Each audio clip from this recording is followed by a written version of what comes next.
There is a particular kind of arrogance that only comes from never having lost. General Vorrakh Thuun had never lost, not once, not in 47 planetary campaigns across 6 star systems, not when he led the Karreth Dominion's 3rd assault fleet into the Pelion Nebula and reduced 4 inhabited moons to rubble in under a week, not when he personally authorized the orbital bombardment of Tessavar Prime, a civilization that had existed for 12,000 years, simply because they had the misfortune of sitting on a mineral deposit the Dominion wanted. Vorrakh Thuun had never lost, and because of that, he had developed a very specific and very dangerous habit. He assumed he never would. His species, the Karreth, were built like nightmares. 8 feet tall, 4 arms, skin like compressed volcanic rock, and a nervous system so redundant that you could remove 3 of their vital organs and they would still be annoyed at you rather than dead. They had been the dominant military force in their galactic region for 2 centuries. 2 centuries of unbroken conquest will do something to a species psychologically. It makes them stop asking questions like, what if we are wrong about this one? And start asking questions like, which direction do we conquer next? So when Vorrakh Thuun received the initial intelligence reports about a species called humans occupying a single modest star system on the outer edge of explored space, his primary reaction was not curiosity. It was not caution. It was not even mild professional interest. His reaction was the equivalent of a seasoned chef being handed a bag of groceries and told to cook dinner, a task, an item on a list, something to be completed efficiently and then forgotten. The report said the humans had been spacefaring for roughly 200 years. Their technology was described as adequate but unimpressive. Their military was listed as present. Their home planet was a medium-sized terrestrial world with a lot of water and an oxygen-nitrogen atmosphere, which the Karreth analysts noted would require environmental suits for ground operations, because their species breathed something slightly different. The report used the word primitive 3 times in the executive summary, which Vorrakh Thuun appreciated. He liked efficiency in documentation. What the report did not say, because the analysts who wrote it were now dead, having been stationed on Observation Post Cathara when something happened to Observation Post Cathara, was that the humans had noticed them watching. What the report also did not say, because the analysts had been dead for 6 days before anyone realized the post had gone silent, was that the humans had sent a ship to investigate the observation post, found it intact but empty, reviewed all the surveillance data on the post's own servers, figured out exactly what they were looking at, and then sent a very polite but extremely direct diplomatic communication to the nearest Karreth border station. The communication said, in translation, "We know you have been watching us. We would prefer to discuss this formally. Please respond within 30 of our days, or we will assume you are not interested in talking." Vorrakh Thuun read this communication 11 days after it arrived, because it had been filed under peripheral species correspondence by an administrative officer named Sekal, who had a talent for organization and a complete absence of strategic instinct. When Vorrakh Thuun finally read it, he laughed. It was a genuine, full-bodied laugh, the kind that made his armor plates rattle slightly. He showed it to his second-in-command, Sub-General Dritha Voss, who also laughed, though slightly less enthusiastically, because Dritha Voss had the faintest whisper of a quality that Vorrakh Thuun entirely lacked, which was the ability to occasionally wonder if something was going to go badly. 30 days, Vorrakh Thuun said, still amused. They gave us a deadline. They did, said Dritha Voss. And the deadline passed, what, 19 days ago? 22 days ago, sir. Vorrakh Thuun made a sound that translated roughly to, "How charming." Then he ordered the 3rd Assault Fleet to begin pre-mobilization checks and submitted a planetary acquisition proposal to the Dominion High Council, recommending that the human home system be absorbed within the next 2 Karreth years. The High Council approved it in under a cycle because the mineral surveys of the outer planets looked promising and the human population was estimated at roughly 10 billion, which the Dominion's labor economists noted was a very workable number for resettlement operations. None of them asked what the humans had done to the observation post. It was still listed as circumstances unknown in the official report.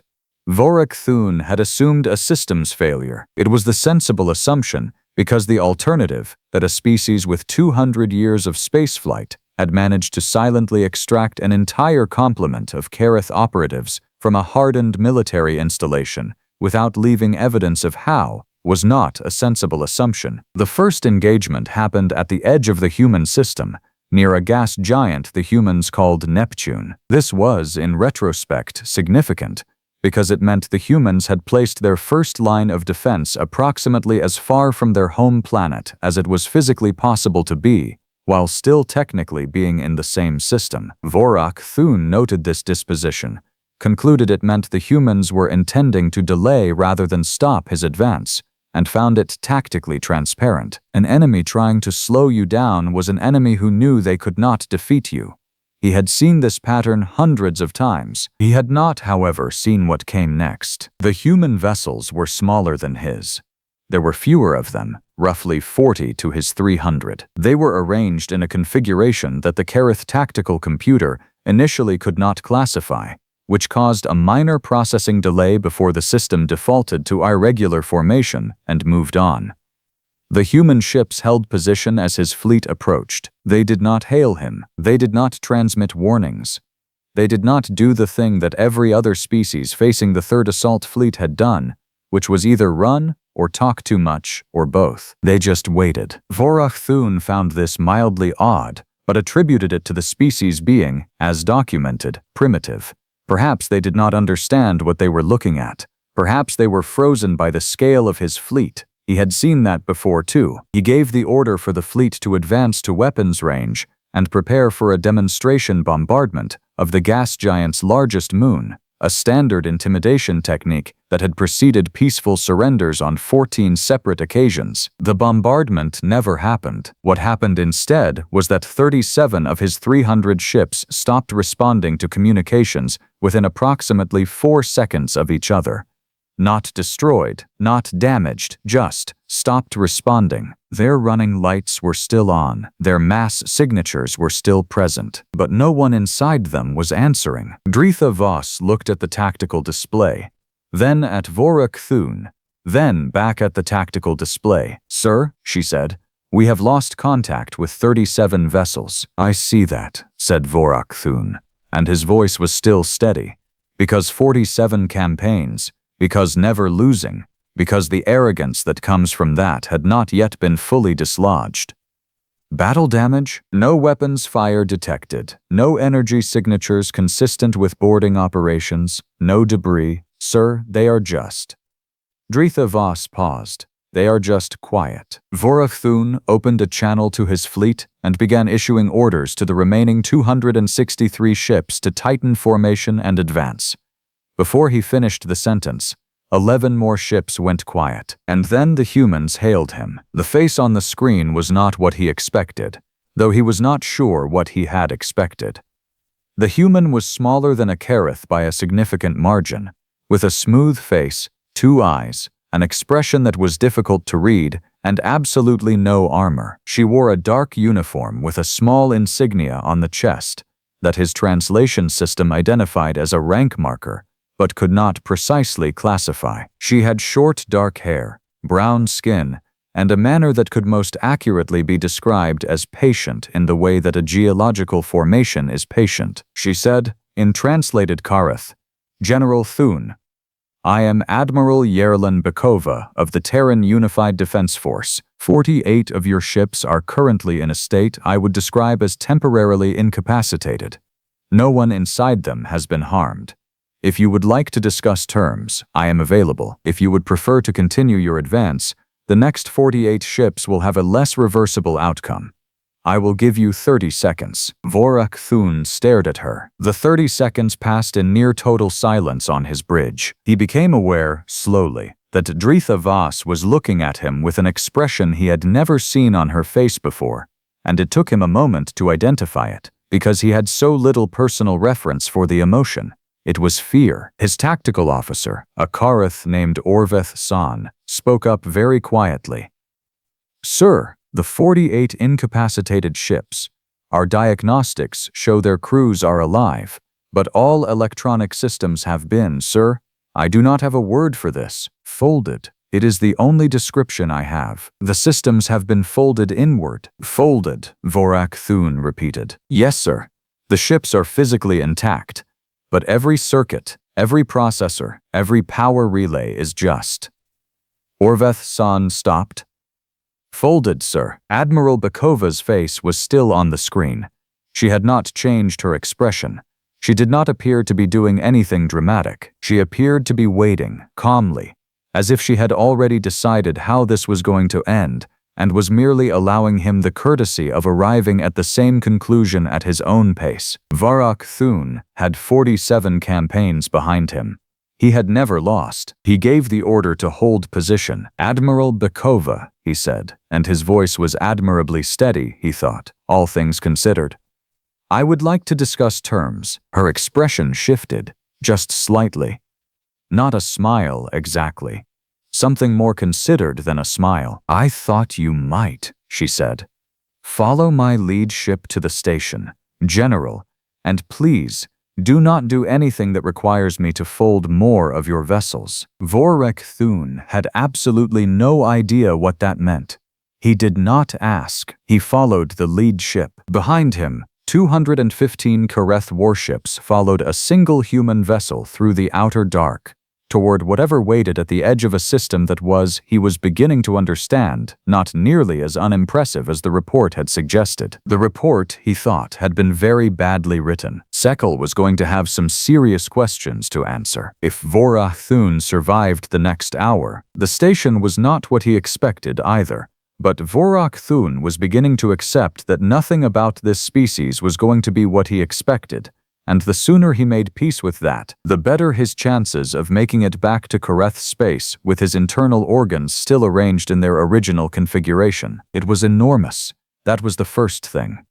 The intelligence reports had mentioned a human installation in the middle belt of the system, listed as industrial facility, moderate size, civilian application probable. Whoever wrote that line had apparently viewed it from very far away, through a very dirty sensor array, while possibly distracted by something else entirely.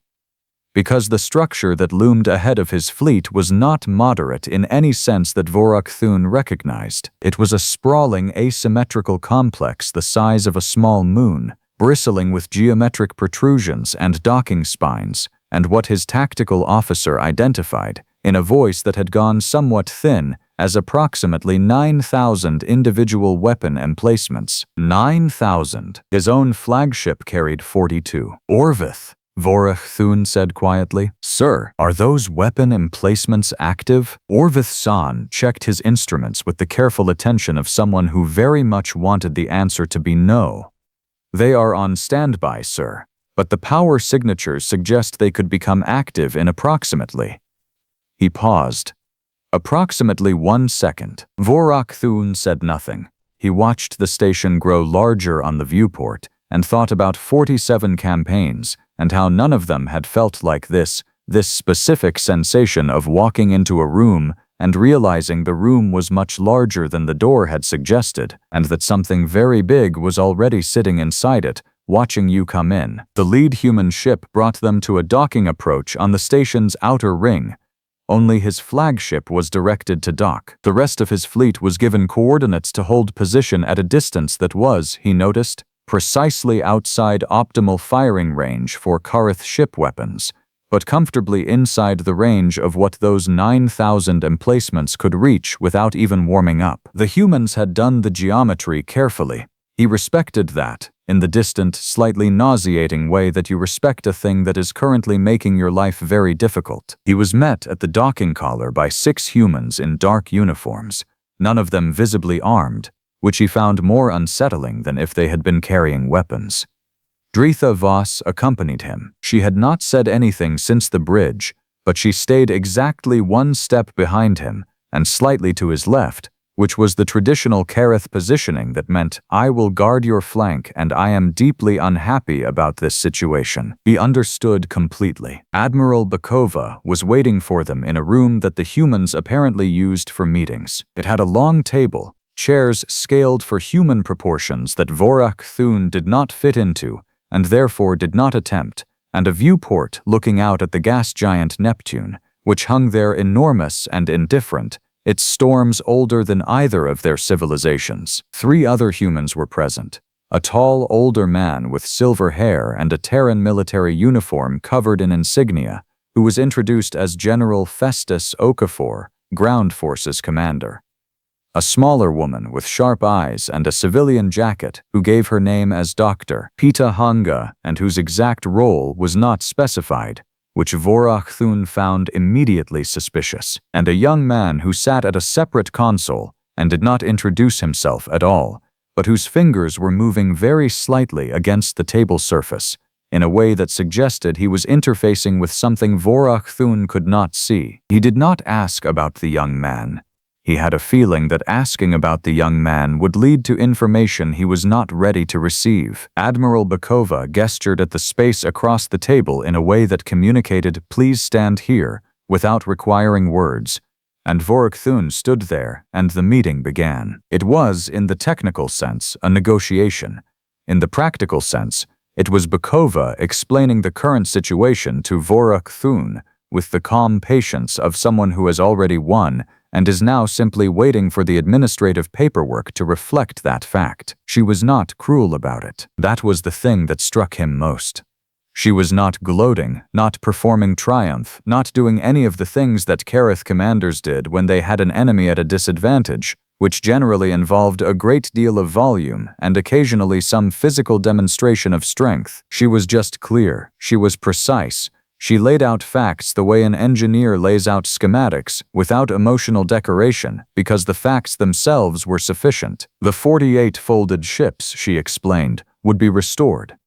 All crew members were unharmed. Their vessels simply rendered non-functional through a process that Dr. Hanga had pioneered, which involved interfacing with a ship's electronic architecture at a level below conventional hardware and reorienting the fundamental relationships between components. It was, Dr. Hanga added helpfully, entirely reversible. The systems would return to full function within 6 hours of the reversal signal being sent. Vorrakh Thuun looked at Dr. Hanga. Dr. Hanga looked back at him with the expression of someone who invented something extraordinary and has learned to be modest about it, not from humility, but because the thing speaks for itself. "How long have you had this capability?" Vorrakh Thuun asked. "We developed the theoretical framework about 30 years ago," Dr. Hanga said. "Practical application took another 12 years. We have been, let's say, quietly improving it since then." "And the observation post," Vorrakh Thuun said. "Cathara." Bekova tilted her head slightly. "Your personnel are on a station 3 systems away from here. They are healthy, well-fed, and thoroughly debriefed. They will be returned to you when we have concluded this discussion." Vorrakh Thuun stood very still for a moment. Then he said, "You extracted my operatives from a hardened military installation, transported them 3 systems away, debriefed them, and kept them alive." "Yes? Why?" Bekova looked at him steadily. "Because killing them would have been wasteful, and because we wanted information, and because it is generally easier to have a conversation with someone who is alive and comfortable than with someone who is not. These are fairly basic principles, General." General Festus Okafor, who had been quiet until now, made a sound that might have been a suppressed laugh. Bekova gave him a brief look. He straightened his expression, though not entirely. Vorrakh Thuun turned to Dritha Voss. She gave him a very small gesture that in Karreth body language meant, "This is genuinely not good for us, sir."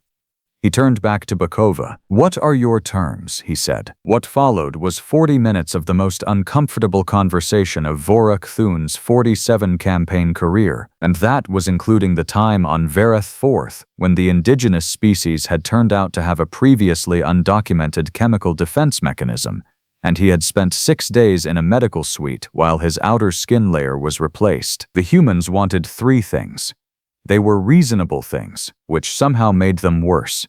First, the Karreth Dominion would formally acknowledge Terran sovereign space, defined by a boundary that Admiral Bekova projected on the room's display in crisp, unambiguous lines. No Karreth vessel would cross that boundary without explicit Terran invitation. Second, The Dominion would submit documentation on all surveillance activities conducted in Terran space over the preceding 12 years, which was a number that landed on Vorrakh Thuun like a dropped weight, because it meant the humans knew exactly how long they had been watched. Third, and this was the part that Vorrakh Thuun had to have repeated twice because he was certain he had misunderstood the translation, the Dominion would provide the same terms to every species it had subjugated in the past 50 years, meaning the Dominion would give back the worlds it had taken. He stared at her. All of them, he said. All of them, Bekova confirmed. You understand, Vorrakh Thuun said, that the High Council will never agree to that. I understand that is your current assessment, Bekova said.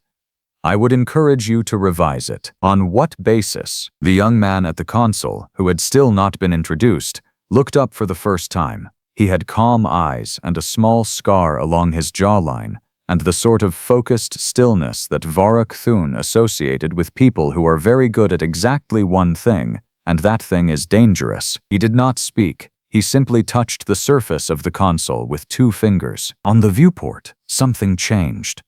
One of Vorrakh Thuun's ships, a heavy cruiser positioned at the far edge of the holding formation, began to slowly rotate 90 degrees off its axis. Not violently, not destructively, just rotated. Then it rotated back. Then its running lights blinked in a pattern that Karreth crews used to signal, "We are fine, no emergency," which was either deeply reassuring or deeply horrifying depending on how you interpreted the demonstration. No weapons had been fired. No boarding craft had been launched. The young man had touched a console from inside a meeting room, and a Karreth heavy cruiser had moved. That is sub-operator Ilya Marchetti, Bekova said. He is very good at his work. Ilya Marchetti looked back at his console without particular expression, as if he had demonstrated a mildly interesting card trick rather than casually puppeted a 200,000-ton warship from a distance. He is 24 years old, General Okafor added, and this time he did not bother suppressing the slight tone of pride in his voice. We have 11 others with similar capabilities. Though Ilya is admittedly the best, Ilya Marchetti did not react to this compliment. He was already doing something else with the console, and Vorrakh Thuun decided with absolute certainty that he was not going to ask what. The silence in the room lasted a long time. Vorrakh Thuun thought about the Dominion High Council. He thought about 47 campaigns. He thought about the words that had been in every tactical briefing since he was a young officer. The words that the Karreth had built an empire on: superior force projection, redundant capability, overwhelming advantage. He thought about 48 ships that had been folded like cloth. He thought about his heavy cruiser rotating obediently in the dark because a 24-year-old had touched a table. He thought about 12,000 years of Tessevar civilization reduced to rubble, and a mineral deposit that had barely been worth the transport costs. And how no one had asked any questions before that either. He looked at Admiral Bekova. She was still waiting. She had an extraordinary gift for waiting. I will transmit your terms to the High Council, he said. I cannot guarantee their response. No, Bekova agreed. But I think you will be persuasive. You have just had a very educational experience, General. That tends to clarify the mind. Dritha Voss made a sound behind him that she converted quickly into a cough. Vorrakh Thuun did not look at her. There is one more thing, Bekova said, and she reached under the table and placed an object on the surface. It was a data cylinder, Karreth manufacture, with a serial code that Vorrakh Thuun recognized after a moment as belonging to Observation Post Cathara. This contains the complete surveillance record your people compiled on us over 12 years. We have kept copies, obviously, but we wanted you to have the original back. He looked at the cylinder. He looked at her. You are giving us our own intelligence back, he said. We are, she said. Why? Admiral Bekova allowed herself, for the first time in the entire meeting, something that was genuinely a smile. It was not a cruel smile. It was not a triumphant smile. It was the smile of someone who has thought about something carefully and arrived at a conclusion they find quietly satisfying. Because we want you to read it, she said. We want the High Council to read it. We want every analyst and strategist in the Karreth Dominion to look at 12 years of data on humanity and understand exactly what they were looking at, and exactly what they almost started. Not so you will be afraid of us, General. So you will understand that we had 30 years to be afraid of you, and we chose to spend those 30 years building something instead. And now here we are. Vorrakh Thuun picked up the data cylinder. It was lighter than it looked. The meeting ended 20 minutes later, with a preliminary agreement framework that his diplomatic staff would spend the next 3 months turning into something the High Council could formally ratify.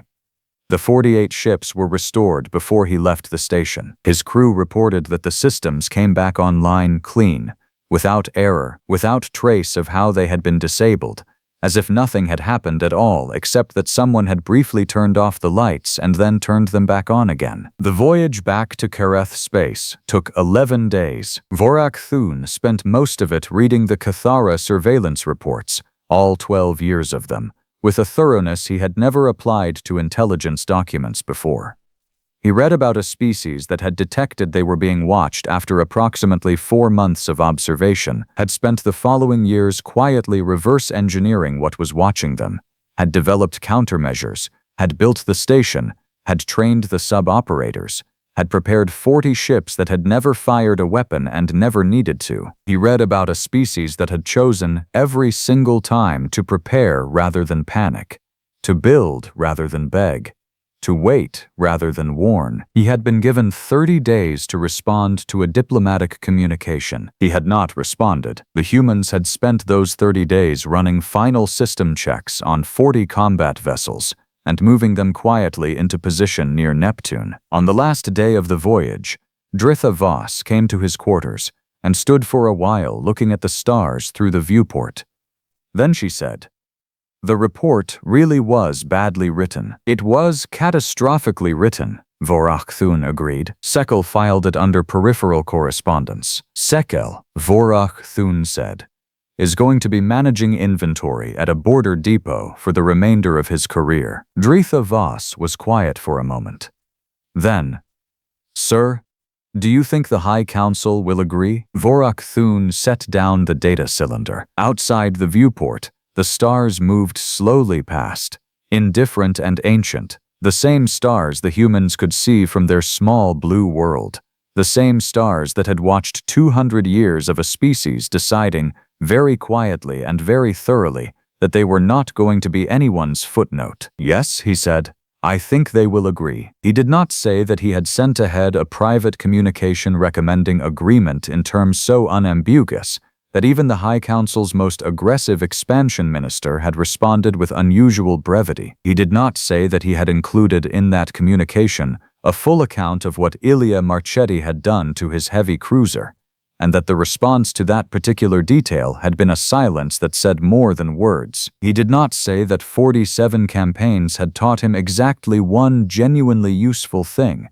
which was that the most dangerous enemy was not the one who came at you loudly. It was the one who had been ready for you before you knew you were coming. The Karreth Dominion ratified the agreement 4 months later. The worlds were given back. It took 11 years, and it was complicated, and it was imperfect, and 3 different factions within the Dominion spent those 11 years insisting it was unnecessary and humiliating. And every single one of those factions went very quiet whenever someone mentioned the name Ilya Marchetti, which the High Council had ensured was widely known throughout Karreth military circles as a form of continuing education. Vorrakh Thuun retired from military service 2 years after the ratification. He spent the rest of his long life as something that no Karreth general had ever been before, an ambassador. He was, by most accounts, an exceptional one. Precise, direct, never wasteful with words. He had one habit that his staff found unusual. He always responded to every communication within 30 days, always, without exception. When his junior staff asked him why he was so particular about that specific rule, he would look at them with the expression of someone who has learned something the hard way and has no intention of learning it twice, and he would say simply, "Because the alternative is instructive in ways I do not recommend." They usually left it at that. They were, after all, much smarter than Sekel.